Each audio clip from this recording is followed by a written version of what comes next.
일타 강사에게 듣는 경제 일타 해법. 오늘은요, 돈 관리의 기본을 알려주시는 분이죠. 김경필 머니 트레이너님 어렵게 모셨습니다. 어서 오세요. 네, 반갑습니다. 저는 방송과 유튜브에서 머니 트레이너로 활동하고 있는 김경필 멘토입니다. 아니, 작가님 별명이 네. 돈줄남이시더라고요. 네, 맞습니다. 제가 하고 있는 유튜브 이름이 이제 부티풀의 돈줄남이라는 코너이기 때문에 돈으로 혼줄 내는 남자. 저도 한번 돈으로 혼나보고 싶네요. 오늘 네. 이야기 정말 기대됩니다. 네네. 기사 한번 먼저 짚어보고 갈게요. 네. 저희가 이번에는요, 좀 특별하게 2020년 당시 기사를 좀 가져와 네. 봤거든요. 노후가 30살에 이제 결정이 된다는 이런 내용의 기사입니다. 쉰에서 이제 64살에 들고 있어야 할 노후 자금이 약 한 7억 원 정도. 이걸 위해서는 이제 30살에서 34살에는 금융 자산이 이제 6천만 원은 있어야 된다. 이런 내용이 담긴 기사였는데요. 정말 30살에 들고 있는 금융 자산으로 이 사람이 뭐 노후에 잘 살지 못 살지 이런 게 좀 결정될 것이라고 생각하실까요? 네, 일단 뭐 기사는 아무래도 이제 좀 관심을 유도하기 위한 내용일 수도 있고, 그리고 또 우리가 노후에 대해서 조금 더 경각심을 주기 위해서 이제 이런 기사들이 나올 수도 있는데, 이제 사실 이 기사의 그 어떻게 보면은 그 글 문맥만 봐서는 조금 어떻게 보면 많은 분들이 의아하게 생각하실 수는 있죠. 그럼 내가 6천만 원 없으면 노후 준비 안 되는 거야? 뭐 이렇게 생각하시는데, 이제 그건 아니고, 아마 이제 이 6억 8천이라고 하는 게 이제 최소한 필요한 노후 자금이다. 그 당시에. 그래서 이제 최소한 그걸 역산을 해서 지금 정도의 금리나 투자 수익률로 운영을 했을 때 최소한 30에서 34세 정도에는 한 6천만 원을 들고 있어야 되지 않겠냐라고 이제 이야기를 하신 것 같은데, 사실 이제 우리가 여기서 대단히 착각할 수 있는 거는 돈이라는 거는 현재 가치와 미래 가치가 다르거든요. 그러니까 지금 이제 6억 8천이라고 하는 돈이 2020년도에 6억 8천이죠. 지금 이제 우리가 3년이 지났는데 지금 6억 8천하고는 또 다를 수가 있고, 그리고 또 하나는 이제 많은 분들이 노후 자금 그러면 얼마가 있어야 될까 이 생각을 많이 하거든요. 근데 절대 얼마가 있어야 될까 하고는 관계 없어요. 그게 뭐냐면 대부분 어떤 정도의 현금 금액이 있어야 되냐, 자산이 있어야 되냐라고 생각하는 것보다는 얼마만큼의 현금 흐름을 창출할 수 있느냐, 이게 이제 제일 중요한 거죠. 노후는 어쨌든 계속해서 노후 생활비를 쓰면서 생활을 하는 거니까. 그래서 이렇게 자꾸 뭐 6억, 7억, 10억 이런 금액보다는 예를 들면 내가 쓰고 있는 생활비 있잖아요. 우리 기자님도 한 달에 생활비 지금 머릿속에 떠오르죠. 그 생활비에서 예를 들면 결혼하신 분들 같은 경우는 자녀에게 들어가는 교육비나 대출이자 같은 걸 빼시면 그게 남는 순수한 생활비거든요. 그 순수한 생활비가 노후엔 얼마나 더 들어가냐? 제가 생각할 때는 2배 정도 더 들어갈 거라고 봅니다. 그래서 이제 지금 만약에 내가 한 300만 원 정도를 쓰고 있어. 근데 그 안에서 대출이자나 자녀 교육비를 빼고 나니까 한 200만 원 정도 쓴다. 순생활비가. 그러면은 노후에 은퇴하고 나서는 그거에 곱하기 최소 2배는 필요합니다. 그러니까 지금 화폐 가치로 400만 원이라는 현금 흐름이 어떻게 나올까? 이걸 고민을 해야지, 뭐 10억 있어야 될까? 15억 있어야 될까? 이렇게 고민하시면 접근 방식이 잘못된 거다. 이렇게 말씀드릴 수 있을 것 같아요. 사실 노후 준비라는 게 애들을 이제 키우고 하다 보면 생활비로 나가는 돈도 많고 이래서 사실 딱 따로 모으기가 그렇죠. 쉽지는 네. 않은 것 같아요. 네. 이 노후 준비는 좀 뭐 이르면 이를수록 좋겠지만 언제부터 해야 좀 적절하다고 볼 수 있을까요? 그래서 사실 노후 준비해야지라고 마음 먹고 시작하는 나이 때는 솔직히 말씀드리면 20, 30대는 아니고요. 40대는 넘어가야 나 노후 준비를 뭘 좀 해야 되지 않을까 이런 생각을 하시는 것 같아요. 그리고 그걸 또 실제로 실행에 옮기는 사람은 또 굉장히 극히 드뭅니다. 그래서 사실은 어떤 노후 준비라는 게 나 지금부터 노후 준비해야지 라고 하는 걸로 시작된다기보다는 평상시 20대, 30대부터 본인이 절약하고 저축하고 적정한 곳에 잘 투자하고 돈 관리를 하는 습관이 20, 30년 반복돼서 되는 거지. 오늘부터 나 이제 오늘부터 나 시험 공부해야지 라고 해서 공부하는 게 아니라 평상시에 그냥 늘 공부하는 습관이 돼 있던 친구들이 시험을 잘 보는 거지, 내가 오늘부터 시험 공부할 거야 이렇게 해서 시험 잘 보는 건 아니잖아요. 그러니까 기본적으로 돈 관리가 기본적으로 돼야 되는 거죠. 그래서 그렇게 지나고 나서 한 30년, 40년 후에 이제 1차 은퇴를 했을 때 승부가 나는 거다. 이제부터 좀 해야지라고 마음 먹는다고 해서 아마 우리 시청하시는 많은 시청자분들이 그럼 이 방송을 보고 내가 오늘부터 뭔가를 해야지, 그게 잘 안 되거든요. 그래서 사실은 노후 준비라는 거는 본인이 지금 쓰고 있는 소비 습관, 저축 습관, 투자 습관, 돈 관리 습관, 이거를 점검하는 것이 곧 노후 준비다.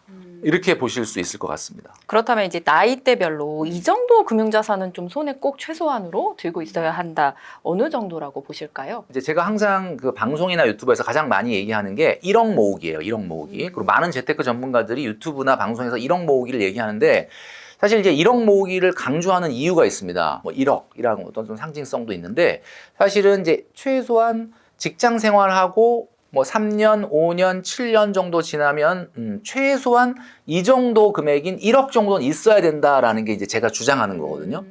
왜 그러냐면 그러니까 제가 가장 입버릇처럼 얘기하는 게 돈 번 지 5년이면 1억은 있어야 된다. 이건 그러면 많은 분들이 나는 월급이 작은데 그러면 어떻게 하라는 거냐라고 얘기하는데 자, 이거는 월급과 관계 없어요. 그러니까 이걸 잘 생각을 해보시면 내가 옛날에 학생 시절에 공부할 때 앞으로 뭐 공부 시험 계획을 세웠는데 5시간을 공부를 해야 돼. 근데 지금 시간이 9시야. 12시, 내일 이제 시험이야. 그럼 밤 12시, 3시간밖에 안 남았잖아요. 보통 12시엔 자야 된다는 생각이죠. 근데 사실 진짜 제대로 하는 사람 같은 경우는 새벽까지 공부를 합니다. 그러니까 내가 이제 지금 남은 시간이 3시간이니까 어이구, 나 5시간 공부해야 되는데 3시간밖에 없네? 그러니까 난 3시간밖에 못해가 아니에요. 그러니까 사실은 제가 말씀드리는 거는 직장인들을 만나보면 좀 놀라운 게 뭐 여러분들 사실 제가 이 얘기 드리면 좀 깜짝 놀라실 수도 있는데 제가 많은 직장인들 멘토링을 하면서 만나는데 굉장히 고소득자 직장인들이 있거든요. 여러분들 그냥 보시기에는 남들보다 막 연봉을 2배, 3배 받는 그 고소득자들은 얼마나 돈을 많이 쓸까 생각하시죠. 근데 제가 만나본 직장인들은 예를 들면 30대 초반인데 거의 세후로 받는 소득이 1,000만 원 가까운 분들도 있거든요. 근데 그분들 와, 그럼 그분 도대체 어떻게 소비할까? 근데 놀랍게도 그분이 알바를 합니다. 그러니까 이게 무슨 얘기냐면 월요일부터 금요일까지 회사에 가고 토요일, 일요일 날 다른 일을 해요. 그래서 제가 놀랬거든요. 아니 돈도 잘 버시는데 왜 그러냐 그랬더니 이분은 목표 자체가 높고 그리고 이제 그거를 막 생계형 경제 활동을 하는 건 아니더라고요. 근데 뭐 자기가 즐거워서 하는 거긴 한데 이렇게 이제 오히려 돈을 많이 버는 분들이 재테크라든지 미래에 대한 어떤 경제적 안정에 대해서 관심이 많고요. 오히려 굉장히 소득이 작은 사람들이 정말 죄송한 얘기지만 그냥 다 씁니다. 그러니까 무슨 얘기냐면 소득이 적은 거는 어쩔 수는 없겠죠. 그거는 뭐 사회초년생 때 대부분 월급이 작아요. 그거는 뭐 맞는데 그냥 그 문제를 그냥 현실에서 그냥 나는 적으니까 어쩌란 말이야 라고 그냥 넘기면 안 된다. 그래서 제가 1억 모으기를 강조하는 이유가 뭐냐면 모든 재테크의 출발이 1억 정도는 모은 다음에 시작될 수 있다고 제가 강조를 하는 거예요. 그러니까 1억 모으기 전까지는 사실은 굉장히 변동성이 많은 것들을 되도록이면 자제해라. 그러니까 비행기가 이륙을 하려면 요즘 뭐 휴가철이라서 여러분들 비행기 많이 타시죠? 이륙을 하려면 상공 10km까지 올라가야 되거든요. 상공 10km까지 올라간 다음에 비행을 할 수가 있는 거예요. 그때는 상공 10km 올라가면 공기의 저항이 없기 때문에 조금만 에너지를 써도 그냥 날아갈 수 있거든요. 근데 이 무거운 기체가 지상에서는 날 수가 없어요. 일단 이것이 상공 10km까지 올라가야 됩니다. 자, 그럼 이 올라가는 일이 그냥 뭐 올라가면 다행이고 뭐 아니면 말고 이럴 문제가 아니라는 거죠. 이거는 반드시 해야 되는 문제예요. 그래서 우리 직장인들이 1억 정도를 내 손으로 만들 수 있는 뭐 굉장히 힘들겠죠. 당연히 엄청난 에너지가 필요합니다. 항공기가 10km 올라갈 때 엄청난 에너지를 쓰는 것처럼. 하지만 이것이 반드시 필요하다. 투자보다 우선되어야 될 것이 1억 모으기다라고 말씀드리고 싶은 거죠. 일단 좀 궁금한 게요. 네. 이 자산을 그럼 쥐고 있을 때 비중이라고 할까요? 현금과 뭐 부동산 그리고 뭐 주식, 뭐 적금, 예금이 될 수 있고 이 자산은 조금 그러니까 자산 비중을 어떻게 가져가는 게 좋을까요? 우선은 이제 일반적인 우리 시청하시는 분들이 뭐 아무래도 나이대도 다르고 다 어떻게 보면 직업의 속성이 다 달라서 딱 일반화하기는 좀 어려운데 일반적인 직장인을 기준으로 놓고 봤을 때는 솔직히 말씀드리면 직장 생활하고 한 10년 동안은 제가 이제 돈 모으는 거 말고 다른 뭐 주식이라든지 다른 데 투자하는 거 자체의 비중을 저는 상당히 극히 좀 줄여야 된다고 생각을 해요. 왜 그러느냐? 이건 조금 재테크적이지 않은 이야기일 수는 있는데 여러분들 한번 잘 생각해 보십시오. 이제 100세 시대가 됐거든요. 여러분들이 회사에 입사하고 나서 첫 번째 본 선배님, 첫 번째로 퇴사한 선배님들은 아마 50대, 60대였을 거예요. 그러니까 이제 그분들을 보고 나도 이제 한 50대, 60대 되면 이제 회사에서 나가야 되겠구나. 근데 언제 이제 직장 생활 한 10년 하고 나니까 나도 30대 중반이 됐고 이제 대충 우리 선배님들 나갔던 걸 보니까 나도 한 20년 있으면 회사 그만두네? 나도 회사에서 굉장히 고참이구나. 나는 더 이상 성장이나 발전이 없고 그냥 내가 주어진 자리에서 그냥 월급 받으면서 특별한 성장 없이 이 상태로 그냥 경제활동이 마무리되겠구나. 이 생각을 하시는 분들이 많은데 그렇지 않습니다. 지금 100세 시대거든요. 경제활동 기간이 생각보다 엄청나게 늘어나게 될 수밖에 없어요. 그러니까 지금 은퇴하신 분들도 보통 평균 67세까지는 일을 하려고 하신다는데 지금 MZ세대 90년대생들이 보통 기대여명이 95세라고 하는데 이 세대 같은 경우는 제가 단연컨대 생경경제활동이 아마 70세까지는 이어질 거라고 보거든요. 그렇다면 지금 내가 나이 30대 초반이다, 30대 중반이다? 사실은 사회 초년생이에요. 그러니까 지금 뭔가 이제 새로운 거에 다시 뭐 심하게 얘기하면 저는 30살 분들한테는 수능 다시 봐도 된다 이런 이야기를 저도 자주 할 정도로 이게 뭔가 내가 내 잡이 디벨롭 돼야 돼. 내 잡이 성장을 해야 돼요. 근데 주식 투자를 하잖아요. 여러분 하루 종일 이거 보느라고 노예가 됩니다. 이게 뭔지 아시죠? 심지어는 새벽 3시에도 눈 뻘게 갖고 일어나서 이걸 본단 말이에요.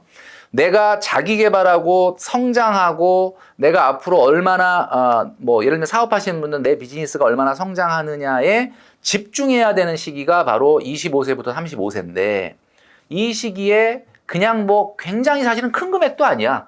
뭐 그냥 몇백, 몇천 그거 투자해 놓은 것 때문에 매일같이 아침 눈 뜨자마자 밤 눈 감을 때까지 잘 때까지 계속 이걸 들여다보고 이거에 노예가 된다? 저는 굉장히 이거는 에너지 낭비고 저는 상당히 이거는 이 스트레스도 비용이라고 생각하는 사람이거든요. 그래서 제가 봤을 때는 35세 전 직장생활 시작하고 10년 전까지는 웬만하면 투자에 정말 내가 신경을 안 쓸 정도의 수준? 그렇게 안 들여다봐도 신경 안 쓸 정도의 작은 비중을 투자를 하시고요. 대부분은 돈 모으기에 집중하셔야 된다. 그리고 가장 첫 번째는 내 집 마련을 하셔야 되는 거죠. 그러니까 최근에 이제 주식이나 부동산 가격이 많이 떨어졌잖아요. 근데 이제 부동산을 자꾸 투자로 바라보면 안 되고 1주택이라는 건 투자가 아닙니다, 여러분. 이거는 그냥 필수재화. 그래서 선택할 수 있는 문제가 아니다. 그래서 비중을 굳이 이렇게 뭐 나이대에서 몇 프로 이렇게 얘기하자면 젊은 층 같은 경우는 되도록이면은 시드머니를 모으는 쪽에 집중을 하시면 좋을 것 같고 투자의 비중은 최소한 중장년층 이상이 넘어갔을 때부터 조금 비중을 높이시는 게 맞지 않을까라는 생각을 합니다. 아까 작가님이 해주셨던 얘기 중에 저도 조금 뭐 공감이라고 할까요? 소득이 좀 적을수록 돈을 덜 모은다. 근데 요즘 이제 MZ들이 자기의 인생을 아무래도 좀 즐기기도 하고 또 일부에선 이런 얘기도 있어요. 어차피 집 사기 너무 힘든데 그럼 우리 이거 좀 즐기고 살자. 약간 이런 친구들도 있다고 들었어요. 그런데도 그런 친구들이 조금 가장 빠르게 모으고자 하는 금액을 모을 수 있는 방법이라면 뭐가 있을까요? 그러니까 이제 사실 저축을 할 때 이렇게 너무 큰 목표를 주면은 어차피 나 1억 못 모을 것 같아. 도대체 내 월급을 어떻게 1억을 모아? 라고 생각하는데 이거를 사실은 좀 잘게 쪼개가지고 한번 기간으로 설정해 볼 필요가 있어요. 저축이라는 건 목표와 그리고 나에게 보상을 주면서 해야 되거든요. 그러니까 제가 예를 들면 1억을 모으는 걸 뭐 당장 2, 3년에 하라는 게 아닙니다. 그러니까 무슨 얘기냐면 급여가 한 350에서 한 450 뭐 이렇게 이 정도 300, 400대 되는 분들이 충분히 도전할 수 있는 거는 저는 5년에 1억 만들기라고 보는데 5년에 1억 만들기면 지금 정기 적금으로 4% 예금은 4%가 없지만 이제 적금은 아직 4%가 좀 남아 있기 때문에 가입을 한다라고 하면은 153만 원 정도 내면 돼요, 한 달에. 자, 그렇다면 153만 원이라는 금액이 어떻습니까? 여러분 보시기에 와, 만만치는 않은데 내가 만약에 급여가 한 300, 400대라고 하면은 완전 불가능한 금액은 아니거든요. 그럼 153만 원 5년만 붙잡고 버티면 일단 1억이라는 돈이 나오는데 좀 재밌게 해보자라는 건 뭐냐면 1억을 모으면 나한테 무슨 보상을 할 거냐. 이거를 이제 설정을 하는 거죠. 그러니까 예를 들면 급여가 좀 많은 분들 같은 경우는 저는 이제 3년에 모아보자라고 좀 약간 독려를 하는 편이에요. 264만 원만 3년간 내면 납입을 하면 1억이 되는데 제가 지금 우리 유튜브 구독자들이라든가 또 제가 배성재 씨가 그 했던 라디오에 출연해서 했던 얘기가 있는데 우리 월드컵 적금 한번 해보자. 그러니까 재밌게. 그러니까 3년에 1억을 모으고 그 보상으로 월드컵 구경 가자. 이렇게 이제 제가 했거든요. 그러니까 사실은 뭐 일반적인 직장인은 좀 어려울 수는 있는데 260을 모아야 되니까. 근데 260을 3년간 딱 하면 지금 이제 월드컵이 북중미 월드컵이 한 1000일밖에 안 남았거든요. 이제 작년에 카타르 월드컵이 이제 겨울에 열리는 바람에 다음 월드컵이 금방 이제 오는데 한 1,000일 정도밖에 안 남았으니까 앞으로 260만 원 3년 정도 탁 바짝 저축한 다음에 최소한 1억을 모은 나한테 그 보상으로 북중미 월드컵을 한번 보러 가자. 이렇게 제가 얘기한 거거든요. 그러면 나는 이번 달에 260만 원 한 달치밖에 적금을 안 냈지만 이미 마음은 월드컵에 가 있어요. 그러니까 늘 이제 이 적금을 하면서 생각하는 거는 야, 내가 3년 후에는 1억이라는 현금을 만들고 그 보상으로 월드컵을 간다. 이 생각을 하면서 적금을 하는 거죠. 많은 분들이 이 얘기를 했더니 댓글에 이제 막 이렇게 그럼 그거는 월급이 그래도 최소 한 500만 원 되는 분들이나 하는 건데 우리는 어떡하란 말이냐. 그 월급이 작다 그러면은 2030년 월드컵 적금을 하면 되는 거죠. 2030년 월드컵은 어디서 열리는지 모르겠지만 7년 후에 1억을 만들어 보자. 그러니까 7년 후에 1억 만들려면 한 달에 106만 원만 내면 되거든요. 그러니까 이렇게 뭔가 목표를 가지고 저축을 하는 습관을 가지면은 본인한테도 좀 동기부여도 되고 이렇게 될 수 있다라는 거죠. 그래서 그런 방법을 한번 좀 추천해 드리고요. 3년에 얼마, 4년에 얼마, 5년에 얼마 제가 이런 말씀을 드리잖아요. 이런 거를 정말 뭐라 그러나 소위 말하는 좀 빠삭하게 아셔야 돼요. 그래서 정기적금 블렌딩이라는 게 있습니다.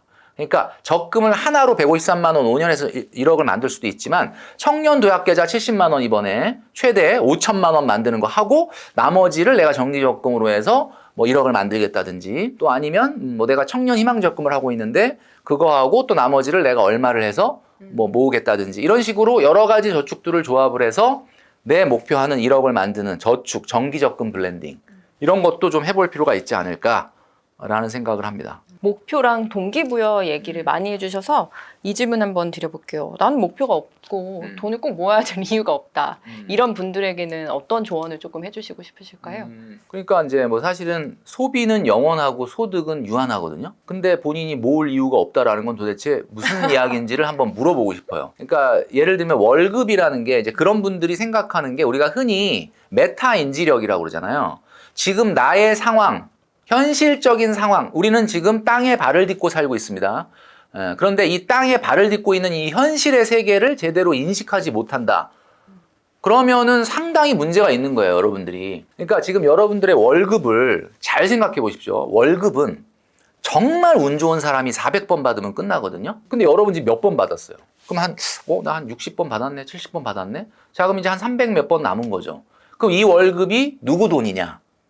내 돈 아닌가? 근데 잘 생각해 보시면 이 돈은 현재 여러분 돈일 수도 있지만 5년 후에 여러분, 10년 후, 20년 후, 30년 후에 여러분의 돈일 수도 있는 거예요. 그러니까 미래의 여러분들과 지금의 여러분이 약간 쉐어해야 되는 돈인데 지금 여러분들이 그 돈을 관리자로 관리한다는 그 이유 하나만으로 그냥 여러분한테만 쓰고 있는 거 아닙니까? 사실 우리가 코로나 끝나고 막 보복 소비라는 말이 있었는데 도대체 누구한테 보복을 하는 거야? 여러분 미래한테 보복을 하는 건가? 그리고 이제 이런 분들이 나 목표가 없다 그러니까 자주 쓰는 말이 있습니다.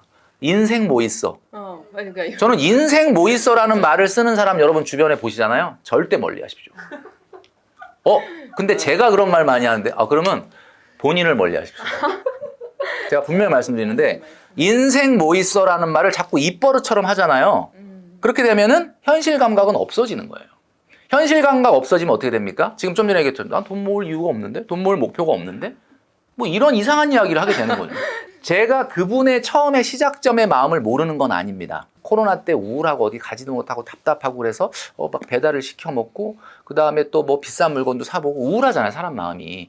그런데 여러분 제가 분명히 말씀드릴게요. 우울감이라는 거는 현대인들한테 누구나 있습니다. 그런데 이 우울감을 해결하기 위해서 소비를 하잖아요. 우울감이 더 커져요. 이게 왜 그러냐면 절대로 소비로 우울감을 해결할 수가 없습니다. 여러분 해봤잖아요. 그 비싼 가방 사봤잖아요. 여행 가봤잖아요. 근데 그때뿐이죠. 갔다 오면 더 우울해. 왜? 카드값 때문에. 그러니까 이게 왜 그러냐면 우울감의 근본을 모르고 있기 때문에 우울감이 어디서 오는지를 모르는 거예요. 제가 최근 한 1년 정도 무지하게 바쁘거든요. 근데 제가 이게 바쁘면서 깨달은 게 있어요. 저도 직장 생활을 했는데 직장인들을 만나보면 되게 우울하고 피곤해 하거든요. 그래서 내가 왜 이렇게 피곤할까? 아니 뭐 직장에서 뭐 중노동 시키나? 근데 너무 피곤해 하는 거예요. 근데 제가 하루에 스케줄을 3개씩 소화하는 걸로 지금 1년을 하고 있는데 일요일만 빼고는 무조건 스케줄이 3개란 말이에요. 정신없이 바쁜데 엄청 피곤할 줄 알았거든요. 근데 여러분 놀랍게도 안 피곤해요. 왜 그런지 아십니까? 한마디로 그냥 이게 생기기 때문에. 이게 성장하니까 그러니까 제가 피곤할 줄 알았는데 막 피곤한데 딱 통장을 보면 내가 이걸 쓸 시간이 없을 정도로 성장이 빨리 되는 거야. 물론 뭐 제가 이 얘기하면 또 어떤 분은 오해하시고 엄청 돈을 버는 그런 건 아니고 뭐 제가 어마어마한 뭐 유명 연예인도 아니고 그렇게 돈을 많이 버는 건 아니지만 어쨌든 일을 함에 따라서 뭔가 성과가 나오지 않습니까? 통장이 성장을 해야지 우울감이 없어요, 여러분. 내가 3년 차 되고 5년 차 되고 7년 차 됐어. 근데 왜 우울한지 아세요? 내가 3년 되고 직장 5년. 야, 이제 다음 달이면 내가 7년 되네. 근데 통장은 그대로야. 안 우울한 게 이상한 거 아닙니까?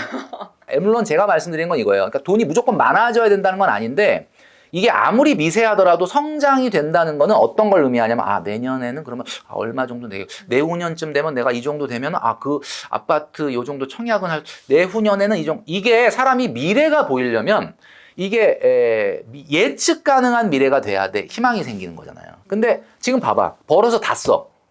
그럼 지금 해피하죠? 해피하다고 지금 여러분은 나 해피하고 행복해로 돌리면서 다 쓰고 있는데 그게 해피한 게 아니라는 거지. 절대로 소비를 통해서 우울감을 극복할 수 없습니다. 여러분 돈을 모아보세요. 돈을 모으잖아요. 처음에는 힘들어요.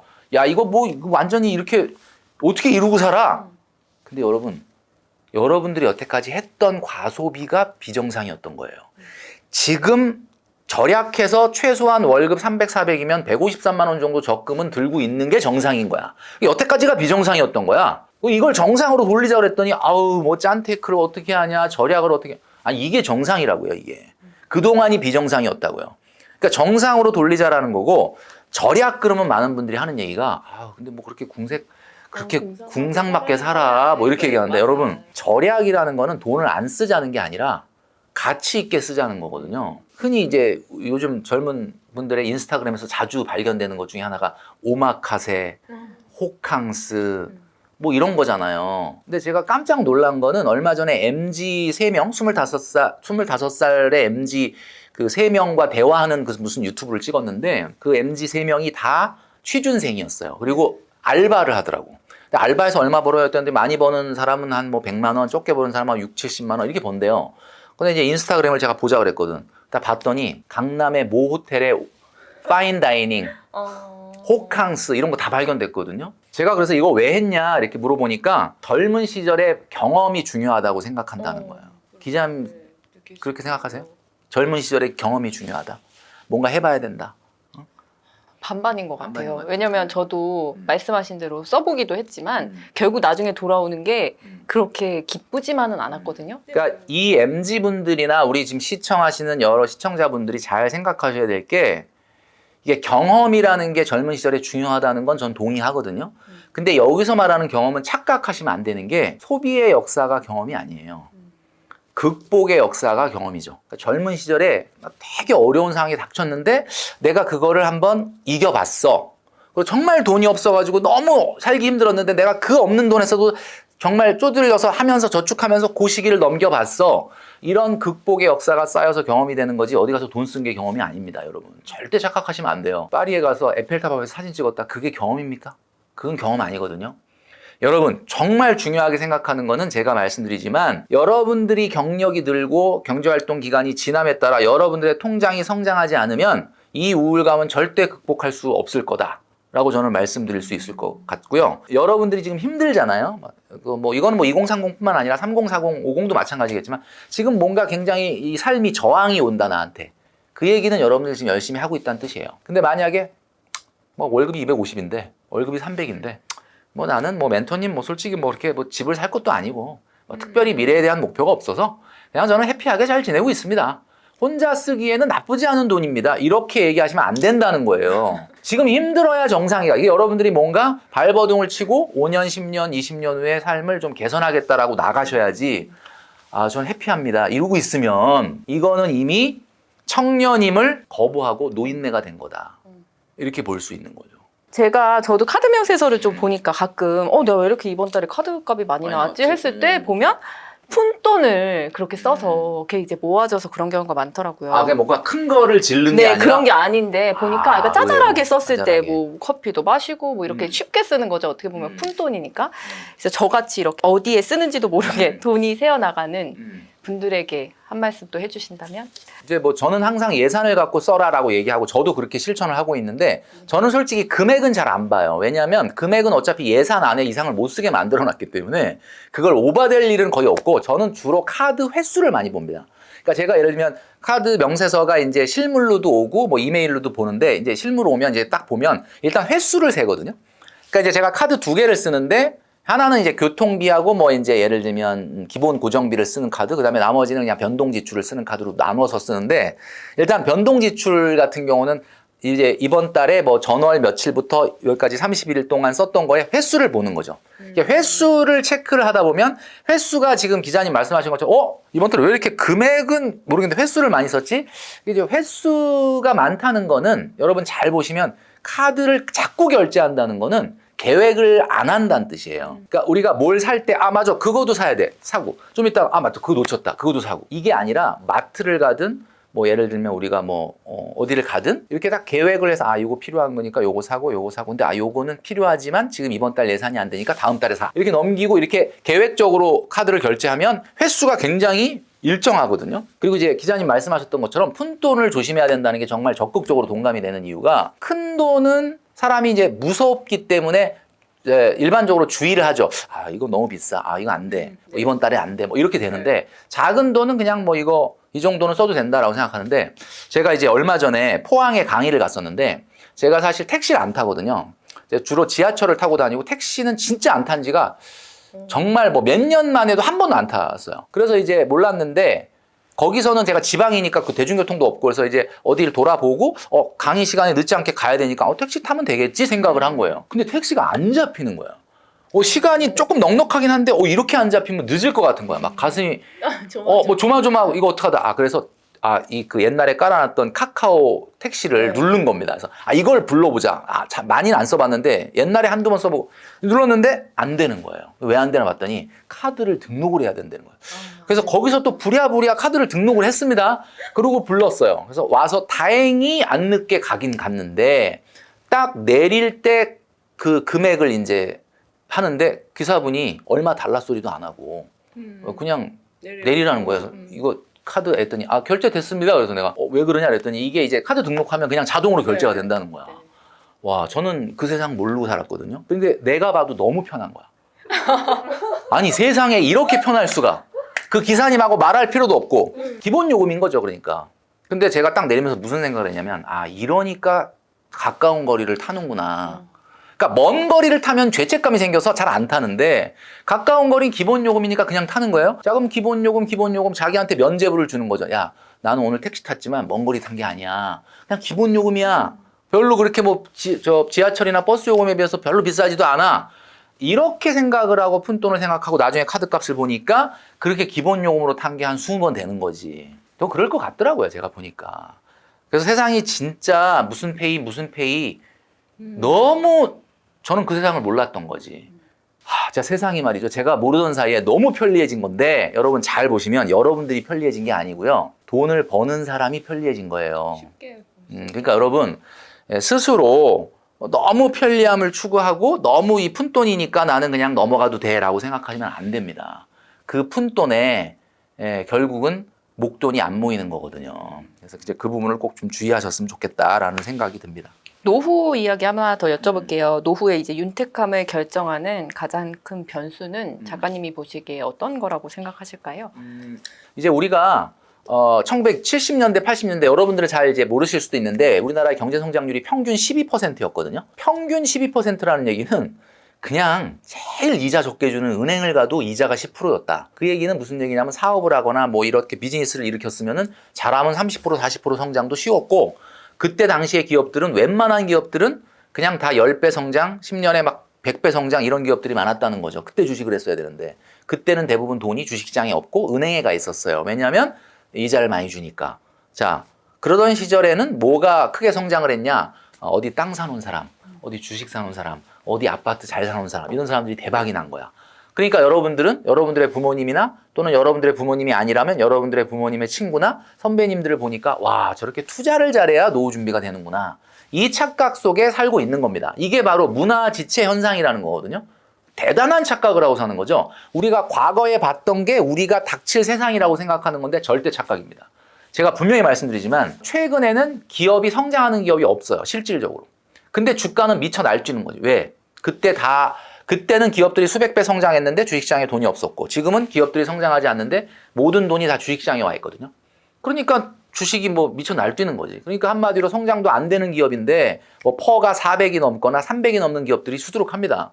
이 퍼가 뭔지 아시겠지만 주당 순이익에 비해서 주가가 몇 배냐인데 이제 지금 올해 벌어들이는 1년 수익에 300년치가 있어야 지금 주가가 회복된다. 이런 주식들이 많거든요. 물론 앞으로 성장 가능성이 높으니까 그렇게 반영됐다고 하지만 그렇다 하더라도 너무 심하다. 제가 봤을 때는 여러분들이 뭔가 여러분들의 선배님들처럼 투자에 성공해서 노후 준비가 풀릴 거라고 생각하는 건 대단히 착각입니다. 재테크는 거들 뿐. 그러니까 무슨 얘기냐면 70%가 여러분들에게 달려 있는 거죠. 여러분들이 얼마나 성장하냐. 만약에 여러분들이 부자가 된다면 여러분들의 소득이 성장해서 부자가 되는 거지 여러분들이 사놓은 주식이나 아파트가 올라서 부자가 될 리는 절대 없습니다. 다만 아파트 같은 경우는 대한민국에서 유일한 안전자산이기 때문에 내 집 마련을 아파트로 잘 한다면 뭐 내가 20, 30년간 벌었던 돈을 까먹지는 않겠죠. 그러나 그걸로 부자가 되진 않습니다. 그래서 중요한 거는 아까 제가 이제 서두에도 말씀드렸지만 여러분들이 각오하셔야 돼요. 나 한 20년만 있다가 파이어족으로 은퇴하고 싶다. 그런 일 없고요. 여러분 40년, 50년이라는 일을 하되 단 지금 회사에서 너무 하기 싫은데 억지로 생계형 경제활동을 하고 있다면 내가 이걸 은퇴하고 나서 세컨 라이프에는 세컨 잡에는 내가 돈을 많이 못 벌더라도 정말 하고 싶은 일, 내가 했을 때 너무 기쁜 일, 월화수만 일하지만 너무너무 난 재미있어서 맨날 출근하고 싶은 일, 그 일을 찾으셔야 되는 거예요. 그 일을 찾고 여러분들의 소득 기간이 길어져야 여러분들의 노후가 편안해지는 거지. 주식에 잘 담궈놓고 뭐 코인을 잘 어떻게 투자하고 그런 일은 없을 거라고 제가 단언할 수 있습니다. 왜? 지금은 경제 성장률이 지금 직전 5년의 경제 성장률이 지금 우리나라가 2.4%거든요. 성장이 없어요. 그러면 엄청나게 성장하는 주식, 종목이 코스피에 뭐 900개가 넘게 있는데 그 중에 이제 앞으로 20, 30년 후에 뭐 엄청나게 대박이 날 거, 그 여러분들이 산 주식만 올라야 되거든요. 여러분들이 산 주식이만 오를 수 있습니까? 그게 안 돼요, 그게. 그래서 제가 말씀드리는 거는 노후 준비의 개념을 바꾸셔야 돼요. 재테크는 거들 뿐. 물론 재테크가 안 중요하다는 건 아닌데 그걸로 승부는 안 나요. 워렌 버핏도 주주총회에서 13살 먹은 소녀가 질문했을 때 이렇게 얘기했거든요. 인플레이션 시대에 뭐 어떤 종목에 투자를 해야 되냐? 워렌 버핏도 얘기했어요. 인플레이션이 아무리 와도 전혀 걱정할 수 없는 종목이 하나 있는데 그건 바로 너 자신에게 투자를 해라. 네가 성장하면 아무리 인플레이션이 와도 아무 문제 없다. 이 얘기를 했는데 제가 그 똑같은 마음입니다. 여러분 노후 준비의 그 기본적인 틀을 바꾸십시오.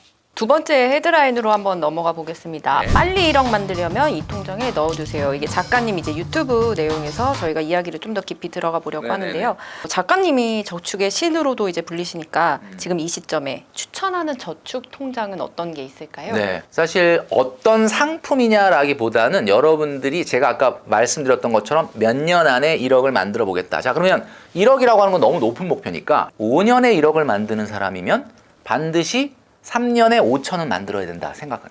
3년에 5천을 만든 사람은 일단 베이스 캠프가 쳐진 거니까 욕심이 나요. 도전할 수밖에 없거든요. 그러니까 3년에 5천만 원 만드는 저축을 도전하라. 라고 말씀드리고 싶고요. 지금 이제 어떤 통장이 좋냐라고 말씀드리면 이렇게 말씀드리고 싶어요. 어떤 분들은 매달 예금을 하는 분들이 있어요. 그러니까 내가 한 달에 200만 원을 저축할 수가 있는데 이걸 예금을 해요. 그리고 어떤 사람은 200만 원을 적금을 해. 자, 그러면 적금을 하는 사람과 매달 예금을 200만 원 하는 사람의 차이는 뭘까? 자, 여러분 뭘 것 같습니까? 이자율은 1년간 똑같이 적용이 되겠죠. 문제는 저는 예금을 매달 하면 안 된다고 생각을 하는 사람이에요. 왜냐? 이 첫 번째 달에 낸 예금이 언제가 만기가 되냐면 12개월 후에 만기가 되잖아요. 그 다음 달에 낸 예금은 그거보다 한 달 늦은 후에 또 만기가 돼요. 그렇게 되면 예금을 한 사람은 1년 내내 만기가 돌아오는 거야. 그 200만 원에 대해서 뭐 이자 붙어봐야 얼마나 붙겠어? 뭐 200, 뭐 한 10만 원, 뭐 200, 뭐 한 6만 원, 7만 원 붙었죠. 그게 매달 나와, 매달. 그럼 매달 나오면 이 돈이 목돈이 아니라 계속 푼돈이 나오잖아요. 그럼 사람이라는 건 이 세상에서 제일 못 믿을 게 나거든요.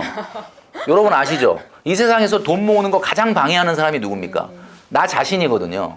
그럼 내가 그 200만 원을 가지고 모아서 몇 천만 원을 만드는 게 아니라 매달 200만 원이 나오는데 이거 하나 내가 슬쩍 뭐 가방 사자, 여행 가자. 이거 안 되겠습니까?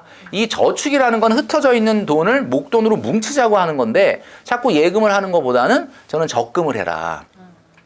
다만 제가 이 영상에서 예금이 더 낫다라고 얘기했던 거는 적금보다 예금이 낫다 그 뜻이 아니라 제가 많은 분들을 만나보면 본인이 갖고 있어야 될 최소한의 현금보다 너무 많은 현금을 그냥 입출금 통장에 갖고 있는 분들이 너무 많거든요.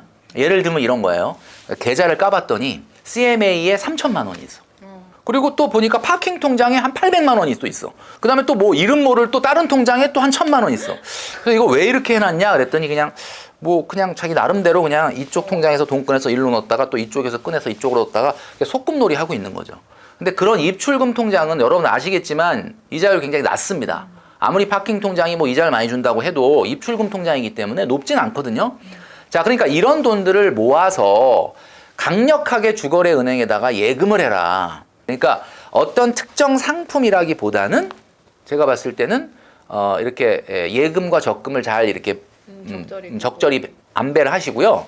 최근에 청년 도약 계좌라는 게 나왔지 않습니까? 청년 도약 계좌. 물론 연소득이 6천만 원 이하여야 되고 뭐 가구 소득이 뭐 중위 가구 소득에 뭐 180 여러 가지 조건이 있긴 한데 여러분 아시겠지만 웬만하면 됩니다. 웬만하면 되거든요. 만약에 여러분 안 된다 그러면 실망할 필요 없어요. 여러분들이 웬만하지 않다는 뜻이야.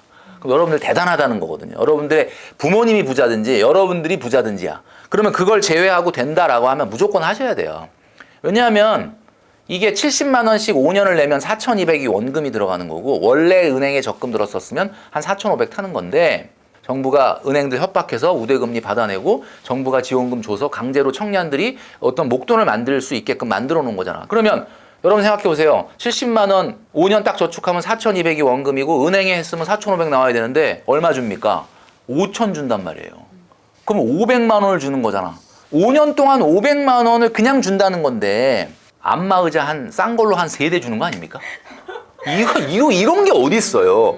이거를 안 한다? 나는 이건 말도 안 된다고 생각을 하거든요. 그래서 이거에다가 남는 금액을 정기적금 묶어서 1억을 만들든지 이렇게 여러분 좀 한번 여러분 머리 잘 돌아가잖아요. 그런 거 좀 막 엑셀로 계산을 하든 해서 하시라는 거예요. 통장 쪼개기에 대해서 좀 여쭤볼게요. 아까 얘기를 예로 들어주셨는데 네. 뭐 여기 조금 있고 목돈이고 여기 조금 이렇게 저도 생각해보니까 통장을 쪼개는 건 중요하다라는 걸 알고 여기저기 이렇게 많이는 만들어놨지만 정말 저 스스로가 효율적으로 통장을 쪼갰는지는 좀 의문이 들거든요. 왜 필요하고 어떻게 하는 게 조금 효과적으로 통장을 쪼개는 방법일까요? 예를 들면 기자님이 큰맘 먹고 300만 원짜리 적금을 들었다 한번 가정을 해볼게요. 와 이게 내 도저히 진짜 하고는 싶은데 꿈의 저축인데 이 300을 유지할 수 있을지 없을지가 너무 힘들어. 근데 어쨌든 300을 먼저 선저축을 한 거예요. 너무 훌륭하죠, 그죠? 네. 자, 300만 원 했어. 그럼 이 300만 원이 과연 만기 1년 유지가 되고 목돈이 될 가능성이 얼마나 있느냐? 평상시에 쓰는 교통비, 외식비, 쇼핑비가 방해하는 게 아니고요. 잘 생각해 보시면 이 300만 원 저축이 1년간, 2년간 유지되는 거에 가장 위협적인 존재는 뭐냐면 이벤트 자금이에요. 왜냐면 갑자기 이러고 있다가 우울하다. 떡나야 되겠다. 이러면서 갑자기 뭔가 이게 무슨 신이 내려오면은 정신줄을 놓으면서 그죠? 순간적으로 무슨 결제를 하잖아요. 홈쇼핑 보다가. 이벤트 자금이 나가니까 결국은 그 저축을 깨게 되는 거예요. 자, 그래서 통장 쪼개기를 어떻게 하라는 거냐면 여러분 계절적 지출이라는 게 뭡니까? 설날에 쓰는 돈, 추석에 쓰는 돈. 설날, 추석에 왜 돈을 써요? 부모님 뭐 맛있는 거 사드리고 선물해서가 아니라 설날에 연휴잖아. 그러니까 그 연휴를 또 뭘 해야 된다 그래갖고 돈을 많이 쓰는 거야. 그 다음에 여름 휴가 또 겨울에 또 남은 휴가 다 쓰세요 그래갖고 또 가잖아. 그러면 일단 공식적으로 반기에 한 번 정도 큰 연휴가 생기는 거고요. 지금 그때 여행 가야 되잖아요. 그 다음에 또 하나가 이벤트 비용인데 여러분 기본적으로 이벤트 어떤 게 있죠? 엄마 생일, 아빠 생일, 어버이날. 그냥 기본적으로 그냥 부모님한테 3번 돈 나가야 돼요. 그 다음에 형제 생일, 형제 좀 챙겨줘야 돼요. 그 다음에 이제 애인 있는 분들은 남친 생일, 여친 생일. 기념일. 그 다음에 또 남친, 여친 기념일. 근데 이 기념일을 그냥 1주년만 하세요. 뭐 200일, 300일, 뭐 350일. 이런 거 좀 하지 말고 좀. 자, 그럼 이 비용들을 미리 여러분들이 1년 시작할 때, 난 올해 여행에 얼마, 이벤트에 얼마, 명절에 얼마. 자동차 보험료 내야 되잖아. 자동차 보험료, 자동차 세금 내야 되잖아. 집 있는 분 재산세 내야 되잖아. 이런 계절적인 지출의 금액을 적절하게 얼마가 필요한지를 딱 만들어서 그걸 따로 보관하라는 거예요. 그래서 그 통장은 따로 만들어 놓아서 그런 이벤트가 생겼을 때 그 통장에서 꺼내 써야 내 저축 300이 무사히 만기까지 도달할 수 있지. 이거 없이 그냥 막 흘러다니는 돈에서 그냥 갖다 쓰면 300만 원 저축은 어디서 진짜 변사체로 발견될 가능성이 있습니다. 자, 그러니까 여러분, 이 통장 쪼개기라는 거는 목적을 분명히 하는 이벤트 자금, 뭐 경조사 대비하기 위한 자금, 뭐 이런 걸로 쪼개 놓으라는 거지 의미 없이 그냥 500만 원, 1000만 원을 그냥 이 통장 저 통장에 넣어 놓으라는 게 아닙니다. 그리고 현금은 많이 들고 있으면 안 돼요, 여러분. 절대. 현금은 여러분들한테 일을 안 하는 돈이니까 어느 정도만 들고 있으면 되냐? 그냥 한 달 월급 정도 수준의 현금 이상은 들고 있을 필요가 없어요. 카드가 있는데 무슨 현금 그렇게 왕창 쓸 일이 없죠. 그렇게 괜히 왕창 들고 있다가 사고가 날 가능성이 많기 때문에 그래서 여기서 말하는 사고는 뭐냐면 또 그분이 또 찾아오시면은 또 생각지도 않았던 일을 하게 되지 않습니까? 그건 좀 치워버려라 이렇게 말씀드리고 싶어요. 그렇다면 이제 월급이 딱 들어와요. 그렇다면 어떻게 어느 통장에 가장 얼마를 보내고 내 생활비는 어떻게 빼내고 예시를 한번 좀 들어주실 수 있을까요? 자, 일단 월급 통장에 돈이 들어옵니다. 자, 통장에 들어온 걸 확인하면 일단 화장실 가서 손 씻고 오세요. 일단 거룩하게 손을 컴퓨터 만지기 전에 세레머니 저는 그렇게 합니다. 일단 딱 입금되면 일단 화장실 가서 손 씻고 와서 딱 제가 송금 세레머니를 합니다. 자, 어디에 송금을 하느냐? 일단 월급 통장에 돈 들어오는 날 적금이 나가게 하세요. 월급 들어오고 며칠 있다 나가면 그 사이에 그 돈 쳐다보면 좀 싱숭생숭하고 쓰고 싶으니까 그냥 월급 들어오는 날 적금이 이체되도록 하시고요. 자, 일단 두 군데로 보내야 됩니다. 자, 첫 번째는 나한테 주는 생활비를 소비 통장에 보내야 돼요. 이 얘기는 무슨 얘기냐면 월급 통장이 생활비 통장 아니었어? 아닙니다. 월급 통장은 오로지 월급을 받는 용도 외에는 다른 쪽으로 사용하시면 안 돼요. 그러니까 여기서 월급 통장에서 내가 카드가 결제되고 체크카드가 결제되고 현금을 뽑을 수 있는 소비 통장으로 내가 이제 한 달 예산을 보내는 거죠. 이 예산이 평월 예산입니다. 평월 예산. 아무런 이벤트가 없는 평월 예산. 그리고 일정 금액은 아까 얘기했던 이벤트 자금. 거기다 송금을 해야 돼. 예를 들면 1년 12달을 사용을 하면서 여행 가고 이벤트에 쓰고 자동차 보험료 내고 세금 내고 그다음에 겨울에 옷 사고 뭐 이런 게 계절 지출들인데 이런 그 비용을 예를 들면 나는 1년에 500만 원으로 설정을 했다. 그럼 한 달에 42만 원을 그 통장에 보내야 되는 거죠. 자, 그러면 월급 받아서 적금 빠져나가고 내 한 달 생활비 나가고 그다음에 연간 쓰는 이벤트 자금에 송금을 했어요. 그러면 내 통장에 얼마 남아야 됩니까? 0. 통장을 통장으로 바로 월급 들어오는 날 만들어 버려야 되는 거죠. 근데 다들 이제 잘하다가 이제 큰 돈을 써야 할 뭐 갑작스러운 일, 뭐 아까 얘기하신 대로 뭐 지름신이 올 수도 맞아요. 있고, 혹은 아니면 정말 뭐 아플 수도 있고, 그렇죠. 이런 변수 같은 게 생기면 자료다가도 아무래도 좀 무너질 수밖에 없을 것 같은데요. 이럴 때 대처법은 뭐가 있을까요? 그러니까 이제 좀 전에 얘기했던 이벤트 자금이 사실 이제 그런 거에 어느 정도를 좀 대응하기 위해서 만든 통장이긴 한데. 기본적으로 이제 많은 분들이 직장 생활 하시면서 마이너스 통장을 갖고 계시거든요. 근데 마이너스 통장을 어떻게 만들었냐 이렇게 물어보면 10명 중에 7명이 나 대출 안 쓴다 그랬는데도 은행 직원이 대출 안 쓰셔도 돼요. 그냥 만들어만 놓으시고요. 혹시 무슨 일이 생기게 되면 그때 쓰시면 된다. 이렇게 얘기하는 얘기를 딱 들어보면 굉장히 설득력 있지 않습니까? 그리고 이제 만드신 거예요. 그죠? 여러분도 그랬죠. 그죠? 그러면 만들면서 무슨 생각이 듭니까? 그 무슨 일을 내가 만들어야 되겠다. 이런 생각이 들지 않습니까? 만약에 무슨 일이 생기면 써라 그랬는데 그 만약에 무슨 일을 내가 만드는 거야. 요걸로 어딜 좀 가볼까, 뭘 써볼까, 뭐 투자해볼까 이렇게 되는 거죠. 갑자기 급하게 무슨 일 생길까라고 하는 일에 대한 생각을 하면 그런 일이 꼭 생겨요. 안 생깁니다, 여러분. 제가 분명히 말씀드리는데 아무 일 없어요. 마이너스 통장을 만든 것 10개 중에 마이너스 통장 안 쓰는 게 하나도 없다고 합니다. 은행에서 마이너스 통장을 내보내면 그 고객들이 전혀 필요 없다고 하는데도 마이너스 통장을 만들어 앵기면 무조건 쓴다는 거예요. 은행 입장에서는 대출이 이자 잘 내고 원금 잘 갚는 사람한테 많이 나가 있으면 그게 은행이 자산이 되는 건데, 그러니까 은행이 모든 사람들에게 마이너스 통장을 안기는 거예요. 필요 없다는데도. 여러분 그거에 여태까지 속아가지고 나 필요 없는데 하다가 아니야 필요할 것 같아 이렇게 바뀌는 거거든요. 여러분 직장 생활하시면서 뭔가 대단하게 특별하게 돈이 엄청나게 들어갈 일 없습니다. 아마 정말 특별하게 엄청나게 들어갈 일이 생긴다. 그거는 아마 여러분들이 가입한 보험에서 해결해 주지 않을까 라는 생각이 듭니다. 작가님이 많은 사람들을 이제 만나서 조언도 해주시고 하니까 월급이 그래도 좀 적더라도 이제 부자가 되는 사람들 보셨더니 어떤 특징이 있던가요? 월급이 계속 적은데 그 사람이 부자가 됐다. 그 로또밖에 없겠죠. 그러니까 결국은 월급이 계속 적은데 부자가 됐다. 이런 경우는 사실은 없고 그 월급이 적은 사람도 뭔가 자본을 모으고 제가 얘기했던 것처럼 5천 만들기, 1억 만들기부터 시작을 했고 그게 어느 정도 자본이 컸는데 어떤 결정적인 그 사람이 아주 뭔가 자산이 퀀텀 점프를 할 수 있는 어떤 계기가 있었을 거예요. 그러니까 뭐 저 얘기를 해도 그래요. 저도 흑수저 출신인데 돈을 그렇게 미친 듯이 모아가지고 뭐 집을 샀는데 이제 저는 아주 옛날 사람이니까 옛날에 집을 샀는데 좀 소위 말하는 좀 굉장히 영끌을 해가지고 샀는데 뭐 예를 들면 그게 이제 뭐 굉장히 대박이 났다. 저축이라는 것 자체로 보면 저축은 그렇게 성장하는 것 같지 않지만 저축을 열심히 하는 사람은 어떤 결정적인 계기를 만나게 돼요. 그러니까 제가 뭘 얘기하냐면 많은 분들이 그럼 1억 모으고 나서 어떻게 하냐 이걸 많이 물어보시거든요. 그래서 제가 항상 얘기하는 게 1억 모으셨어요? 이렇게 물어봐요. 그러면 그분은 모은 건 아니고요. 일단 이제 앞으로 모을 건데 모으고 나면 어떻게 하냐 이거예요. 그분은 나한테 모으지도 않았는데 왜 물어봤을 것 같아요? 이게 이 사람은 투자를 생각하는 거야 벌써. 그러니까 아직 나 돈을 안 모았는데 이게 모아서 될까 생각하니까 그럼 모은 다음엔 어떻게 하냐 이걸 물어보는 거야. 제가 이게 뭐라고 얘기하느냐? 모으고 와서 물어봐라. 제가 이렇게 얘기하거든요. 근데 그분이 만약에 가서 1억을 모으잖아요. 저 안 찾아옵니다.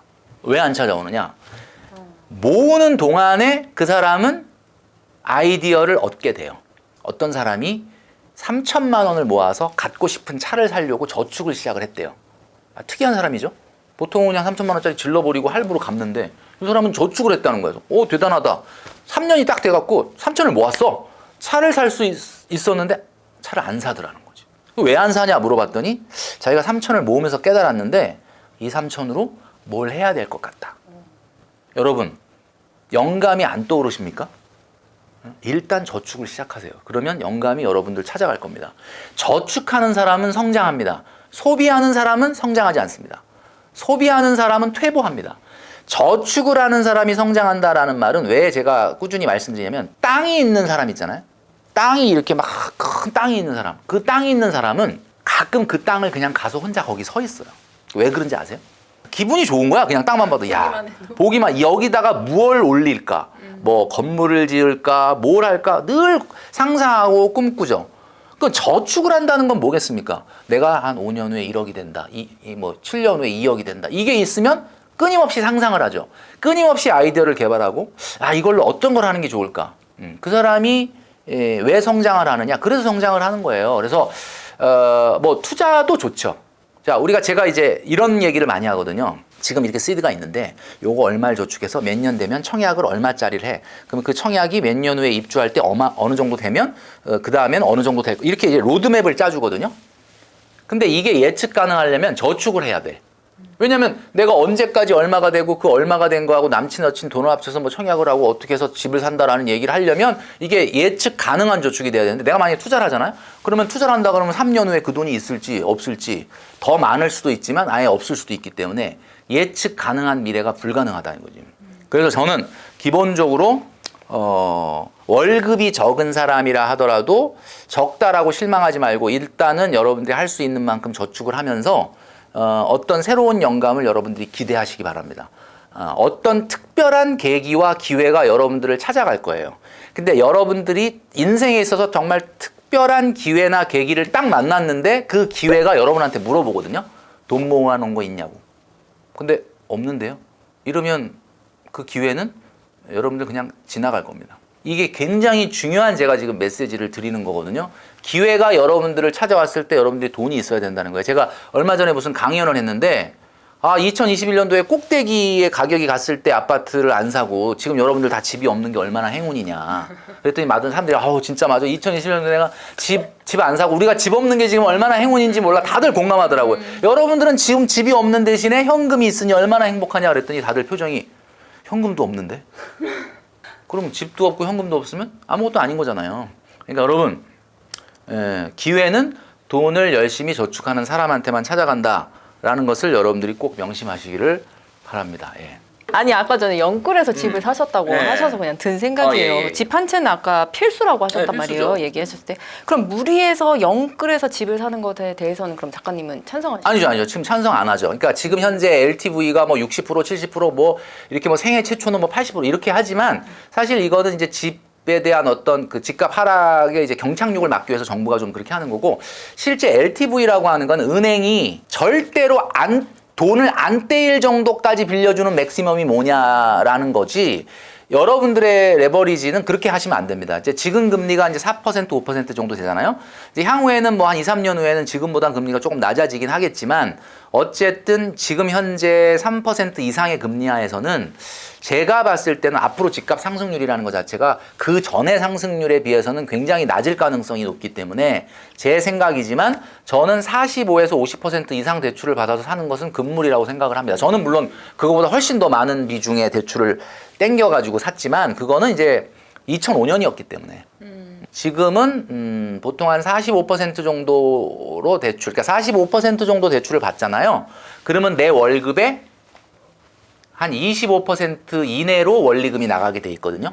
그러니까 내가 스스로 DSR을 25%로 이렇게 딱 규제하는 게 좋아요. 그러니까 내 월급의 25% 이상은 원금 이자 갚는데 안 나가도록 하겠다 라는 원칙을 가지고 하시고, 제가 이제 뭐 집이 뭐 필수다, 꼭 집을 사라 이렇게 아파트 얘기하는 이유는 최근에 2021년도에 정점을 찍고 최근에 아파트 가격이 많이 조정을 받았기 때문에 지금은 2021년 꼭대기일 때보다는 당연히 하방 경직성이 생긴 상태예요. 그러니까 뭐 1주택이라면 실수요니까 뭐 너무 무리하지 않는 범위 내에서 산다면 뭐 이렇게 그다지 뭐 요즘 뭐 최근에 유튜브 보면 막 뭐 더 떨어진다, 막 반토막 나는 뭐 이런 공포감 조성 뭐 아시죠? 예. 물론 변수가 있긴 합니다. 이제 지금 뭐 9월, 10월에 뭐 만기가 집중된다는 뭐 PF 대출 문제, 미국의 어떤 국채 가격 떨어지면서 미국 은행들 부실화 문제, 뭐 이런 것들이 하반기에 제가 봤을 땐 어떤 변수로 작용할 수는 있지만, 이 문제가 올 하반기에 특별한 문제 없이 넘어간다면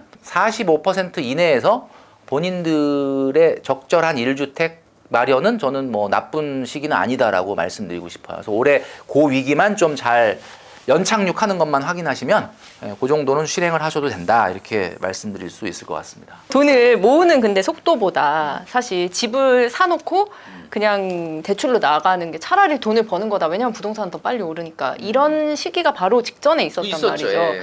이래서 돈을 모으지 않고 부동산에 투자를 해야겠다 하는 분들이 주변에도 이제 많으니까 제가 갑자기 이제 그런 궁금증이 근데 들어서. 이제 이거는 이런 거라고 봐요. 저도 한 달에 이자만 122만 원 냈거든요. 근데 여러분 생각할 때 122만 원 그러면 얼마 안 돼 보이지만, 이게 2005년도에 122만 원이면요, 지금 화폐 가치로 보면 그건 원금이 아닌 그냥 오로지 이자로만 그 정도를 냈단 말이에요. 근데 집값이 너무 빨리 올라가니까 이 이자가 전혀 이자 같지가 않아. 그냥 저축 같아. 근데 이게 집값이 떨어지게 되면 이건 고스란히 어마어마한 그냥 코스트가 되는 거거든요.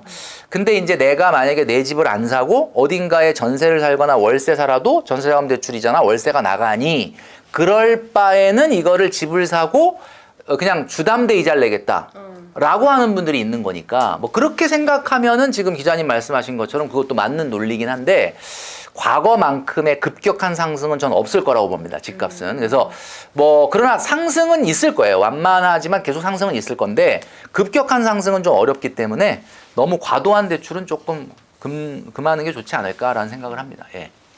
마지막 질문 드려볼게요. 돈, 종속되고 싶지는 않지만 살아가는데 당연히 너무나도 중요합니다. 작가님이 보시기에 돈을 이렇게 다루면 좋겠다, 어떤 마음가짐이나 어떻게 바라봐야 좀 그래도 만족스러울까를 마지막으로 한마디 해주신다면요.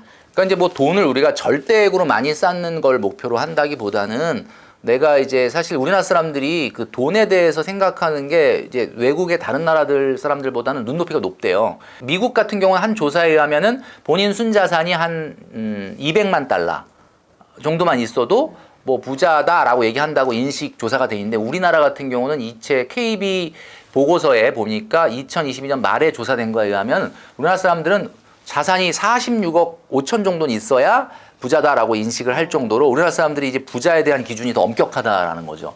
그러면서도 이렇게 엄격한데도 불구하고 누구나 다 부자가 되고 싶어 하는 거예요. 근데 솔직히 말씀드리면 진짜 부자라는 건 그냥 마음속에 내 기준이긴 한데, 진짜 우리가 생각하는 막 100억, 200억 부자가 되려면 사실은 그냥 여러분 산 주식만 올라야 되고 여러분 산 아파트만 올라야 되는데 그럴 일은 없을 겁니다. 자, 그렇다면 현실적으로 봤을 때 가장 첫 번째 목표로 해야 되는 것은 어떤 경우라도 가난해지지 않는 경제적 안정을 먼저 이루는 게 중요하다. 자, 그러려면은 돈이라고 하는 것을 소중하게 생각을 해야 되는 거죠. 돈은 정말 소중한 거다. 내가 어떻게 벌었습니까? 여러분, 그 돈을 사랑한다라는 표현이 있잖아요. 사랑한다라는 말을 국어사전에서 찾아보면 아무도 안 찾아봤죠. 왜냐하면 너무나 다 아는 말이니까. 찾아보면 이렇게 나와요. 몹시 아끼고 소중히 여김. 그러니까 돈을 사랑한다는 건 몹시 아끼고 소중히 여긴다라는 뜻이에요. 그러니까 돈을 사랑하면 모든 게 해결이 돼요. 왜냐하면 이게 어떻게 번 돈인데 한 번 쓸 때 가치 있게 써야 되겠다라는 생각을 하게 되죠. 근데 이 소중히 여긴다는 거에 한 사람을 좀 더 끼워주시면 10년 후, 20년 후, 30년 후 지금보다 여러분 나이 먹고 여러분들보다 능력 없을 수도 있고 나이 먹은 미래의 여러분들도 제발 좀 사랑해 주시길 바란다. 그 마음을 갖고 돈 관리를 하면은 절대 실수할 일은 없습니다. 그 월급은 공금이다. 이 생각을 갖고 해주시면 되겠다. 작가님이 왜 돈줄남인지 알 수 있었던 시간이었던 것 같습니다. 네네, 오늘 말씀 감사합니다. 네, 감사합니다.